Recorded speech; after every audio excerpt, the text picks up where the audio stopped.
Hey everybody, thanks for joining SpringPath, the podcast. We have a great show lined up, lots to talk about, so let's get after it.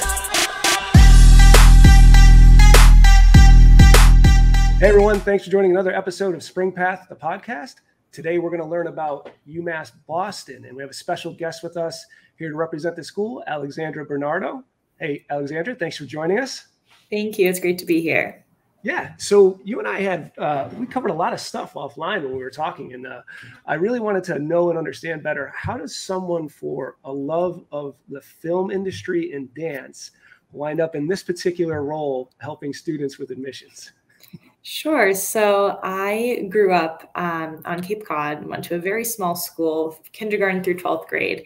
And I actually began giving tours when I was in 6th grade. And I loved it. I loved welcoming new families to the school, showing them around. And so when I got to college, I naturally gravitated towards the admissions office and began giving tours again. And I gave tours all through college from sophomore through senior year. I worked as a tour guide coordinator, helping to train and hire the tour guides. And then my senior year became a senior admission fellow, where I was actually able to interview prospective students and be, even more involved in their college search and application process. So while I was studying, I was gonna say, so I didn't mean to cut you off, but it sounds like, so you had a love for film and dance, and this is something that runs deep in your bones. And then throughout the process, though, you were giving away tours you're doing tours for free, but then found out you can be paid for it. Is that exactly? It's pretty much accurate. While I still love the film industry, passionate about the arts, both with film and dance, throughout my college years, just thinking about what I wanted after college in terms of the job that kind of made the most sense for me, the lifestyle that made the most sense for me, and just my general interests. Pursuing a career in admissions really meant the most to me, and the ability to have an impact and really assist students with the college application process and all of those steps is just extremely gratifying. And I'm so excited to still be, working in the field 2 years later. Yeah, no, and that's great. I think some of the things that we touched on previously were really in and around like your passion for post-secondary, equal opportunity, inclusion. It all kind of comes together, especially at this particular school as an admissions counselor. So why don't we dovetail into that? Can you talk to me a little bit about just UMass in general, state schools, like the overall umbrella, help listeners understand, because there's 4 main schools, correct? Correct. So yes, there are 4 UMass schools. So there's UMass Boston, where I work. There's UMass Amherst, UMass Dartmouth, and UMass Lowell. And we're all our own individual institutions. So for anyone who's from other states where your state systems don't work that way, ours are individual institutions. So you can't just apply to one and then call the other one and say, oh, consider me for you as well. You have to submit an application to each or every UMass school that you want to be considered for. And yes, as Mike touched on, I'm really passionate about the admissions process, but also just higher ed access and inclusion. And that is what really compelled me to want to go into this career and into this industry, and being able to work at UMass Boston, which has such a diverse population of students.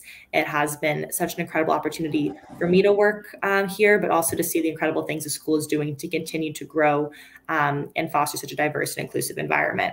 So that's kind of UMass Boston's mission and how that relates to the UMass system. But there are 4 schools, and you can kind of figure out what works best for you. But UMass Boston is the only one of the UMass schools that is located in Boston. So if you do want that city experience, definitely recommend visiting our campus, because it's a very unique campus structure. Yeah, and so there are a number of unique elements to your school in particular, and a couple of the things that you and I talked about previously was just the size in comparison to the other 3 schools, like the student body size, but also the attention with small classrooms. Can you touch on that a little bit? Sure. So all the UMass schools do vary. So we're kind of in the middle of the different undergraduate populations between all the other UMass schools. So our undergraduate population is 13,000 students. So that's considered mid-size. So I know any of you listening from high school might say, oh, that's a lot of students. That's more than I've ever seen in a high school.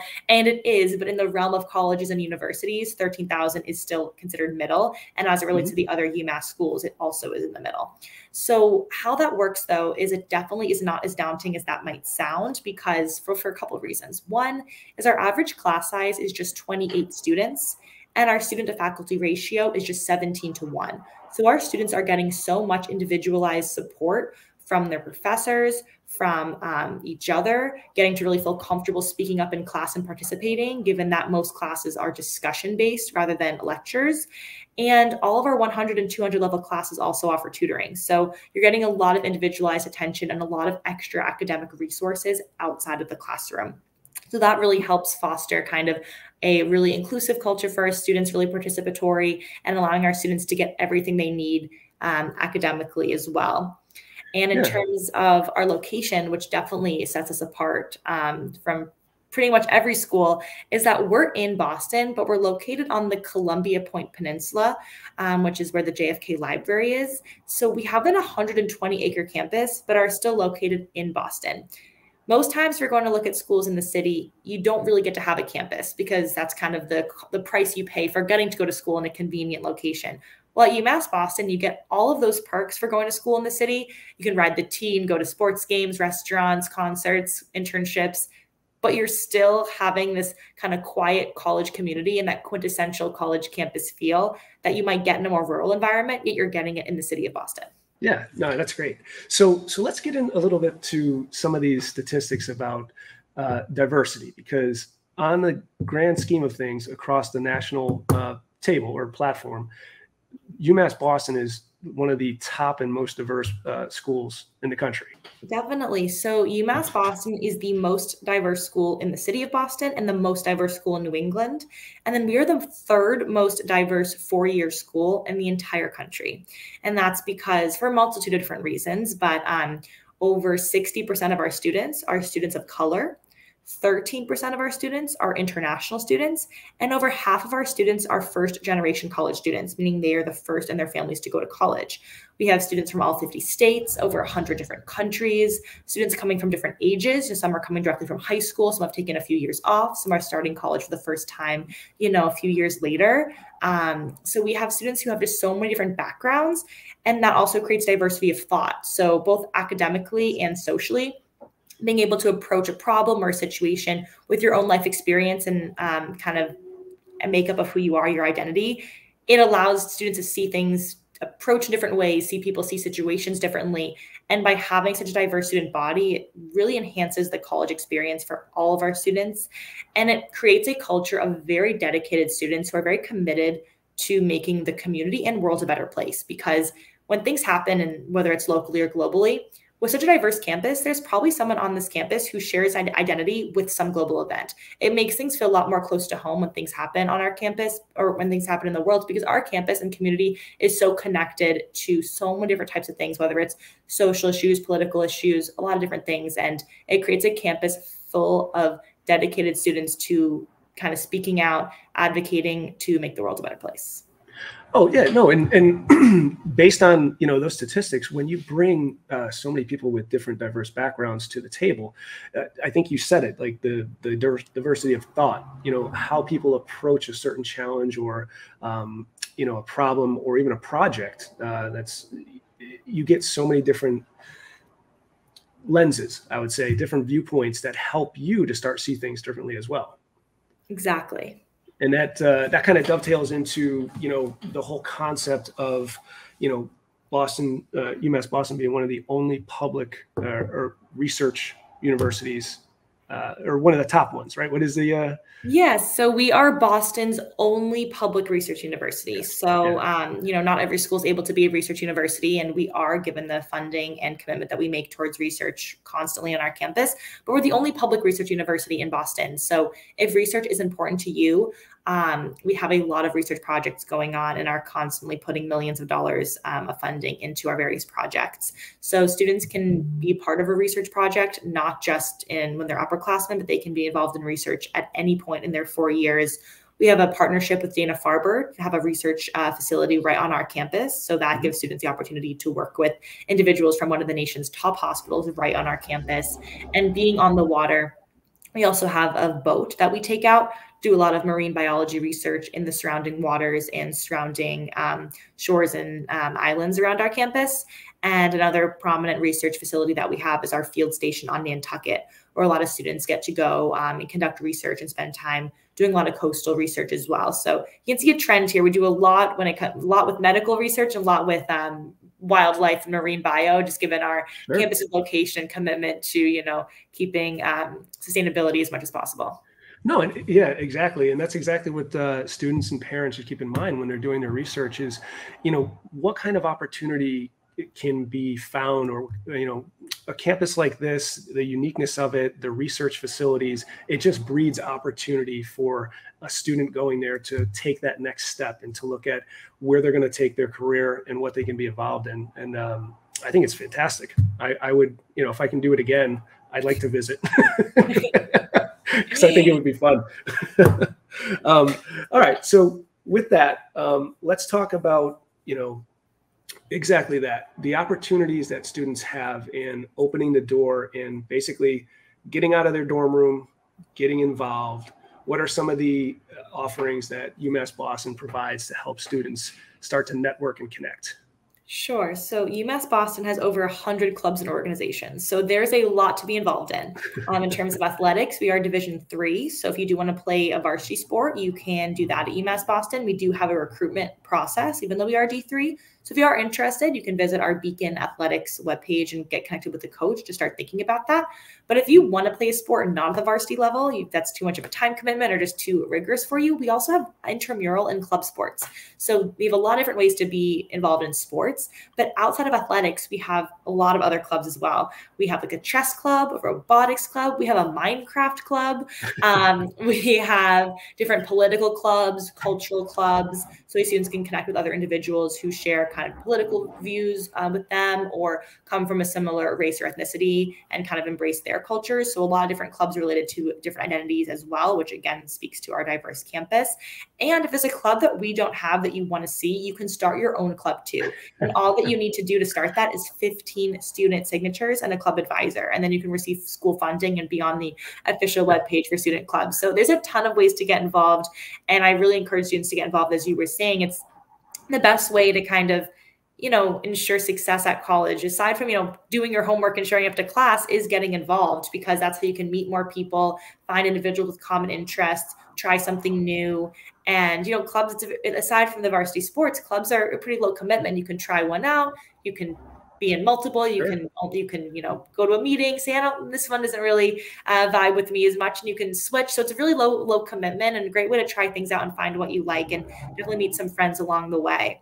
And when it comes to another way to ensure student success, we have a lot of great advising opportunities for our students. So I know I mentioned the 100 and 200 level class tutorings, which is a great way to have support, but we also have academic advisors for every student, and we have a great career office. And we also have recently restructured that advising to combine academic and career advising assistance in one for a lot of our students. So, academics are what you often need to secure the internship, to secure the job. So by restructuring that advising to give students the combination of academic and career support at once, it allows our students to really be thinking about what they're doing now and what they want to do, and how to make sure that everything is connected to help make that happen for them. Yeah, and I think, and you and I talked about this at length, because this new program and what you're doing is combining, the tutoring or the academics with career services, and you're starting at a much younger, or I don't want to use the word younger, but an earlier stage for a first-year student who's saying, hey, I'm thinking about taking these classes, and now you're bringing in the career services to say, okay, if you take these classes, it's going to take you on this trajectory. However, if you take these classes, it'll take you where you want to go here, which is unique in itself. And I'm hoping that you can, we'll reconnect later and you'll share more success about this program. Exactly, because it is in its infancy with this combination. We've had academic advisors for a very long time, as well as having a career office. And those are still, we still have the separation. So when a student is a senior and they're just going for that career support to go over the resume and cover letter, they still can get that career support. So what's great about this is nothing is going away. It's just providing a combined advising for the general appointment students have along the way. And exactly as you said, by going to meet with an advisor earlier on to talk about classes, by coupling it with some career support as well, students are going to be able to think earlier on about what they want to do after college, whether that's grad school, volunteer programs, a traditional job. and kind of make sure that they are doing what is needed to get from point A to point B with extra support behind them. And then as they get more specific in questions they have academically or career service wise, they can still go to those respective offices to get that specific specific and targeted assistance. But what's great is when students are starting college, they often don't know exactly what they want to do, and having those advising appointments is often what helps students really talk through and think through their ideas and their plans. So having this more restructured approach where those advising appointments will contain both academic and career advising will be a really great way to help our students, as you said earlier, start thinking about what they want to do, talk through those different options, and really see all the different opportunities available to them. Yeah, no, and I think, like I said, I'm really interested to see the success of the program and see how it works, because I could have used it when I was in college. I know people listening are, this is something that's extremely vital, is to actually think about the courses you're going to take and how they relay into, going into the workforce 3 years from now. That's unique, which is really good. So with that, let's kind of tie into, okay, let's say I've selected UMass Boston. I'm loving the lifestyle. The campus is great. I've started my own club. We meet in the city because that's where I would have my meetings. and then I'm meeting with academics and career services. I'm on the right trajectory. Now I'm coming into that senior year and I'm looking to go into the workforce. What are some of the ways that you help students network, make connections, and get out into the world to chase down their dreams and have their dream job? Sure. So we actually bring a lot of recruiters to our campus every single year. And that's not just limited to our seniors. Sometimes people are coming to recruit for interns as well. But, over 100 recruiters come to our campus to recruit our students specifically. And that speaks a lot to the caliber of our students and the success that our students have brought to different companies that people want to keep coming back to recruit our students. We have great connections with the Red Sox, the Patriots, with Dunkin', New Balance, Converse. Those headquarters are in Boston. So a lot of students are going there to see kind of those business practices at their headquarters. Sure. And we're really well connected with Boston's hospitals. Our nursing program is one of our strongest and most competitive academic programs. And 1 in 5 nurses in Boston is a UMass Boston grad. And wow. Boston being the medical hub of the entire country, that means sure. that, 1 in 5 nurses in Boston is coming from UMass Boston to going to some of the nation's top hospitals. So that speaks again to the caliber of our program and the students we are sending out into the hospitals and into the world. And so that's also a great connection that we have. That recruitment process is a little bit different than your kind of traditional sure. recruiting, just because nursing students do have clinicals and those opportunities to get into the hospital environment during the academic year during multiple semesters. But that's also a great feeder for our students, is those hospitals, many in Boston, but those 4 I named, Mass General, Brigham and Women's, Dana-Farber, Boston Children's, are some of the top in the country. But when it comes to other supports to help students get jobs, I did talk about the combination of career and academic advising, but the specific career side of things, you can meet with an advisor to go over your resume, your cover letter. You can do interview prep. We have a dashboard called Handshake where students can look and see what jobs, internships are being posted, sure. and then kind of go through the application process there as well. And another unique thing about UMass Boston when it comes to internship and career development and support is that some of our academic programs actually require an internship and require that to be completed during an academic year for course credit. So it'd be a part-time job that you do to get credit. And given our location to Boston, some students take it upon themselves to get in an internship earlier on in college. A lot of students might say, I have some free time in my schedule. I want to get a part-time internship in the city. And that work experience then sets them up to get very competitive internships during the summers later on in college, because the biggest thing employers want to see is work experience. So sure. by having additional internships, even if they're 1 day a week, just getting in the door somewhere, which is a lot easier to do when it's unpaid. You get in the door, you get that credential on your resume, then you can get those really competitive internships somewhere after your junior year. And then you're set up really well for your dream job after college. So that structure, the location, the connections we have, and the career support really help our students get in the door as early as they feel comfortable, as early as they want to get that experience, to kind of continue that domino effect of getting where they want to go. Yeah. And it sounds like this would be some of the topics that would be covered early on with this new program with the career services. Yeah. Exactly. All right. So Alexandra, we covered a lot, and I thought this was great. It's very informative. So now what we're going to do is, how do people get in touch with you? We can drop the URL in. Which URL would they go to for more info? Sure. So you can go to umb.edu. If you're looking to apply, you can do umb.edu/apply. But from our main website, you can get to our admissions and aid page. That will let you know where to schedule a tour. You can sign up for a tour and info session. You can register for our 2 open house programs coming up, one in September and one in October.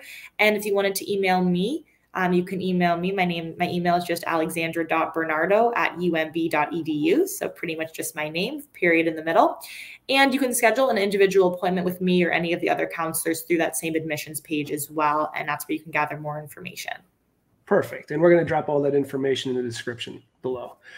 So yeah, Alexandra, thank you very much. This has been great. And I'll end with saying, listen, go to the websites that Alexandra gave you, reach out to her directly, and also you can visit springpath.net to see if UMass Boston is a match for you. Thank you. We appreciate it. Thank you so much for having me.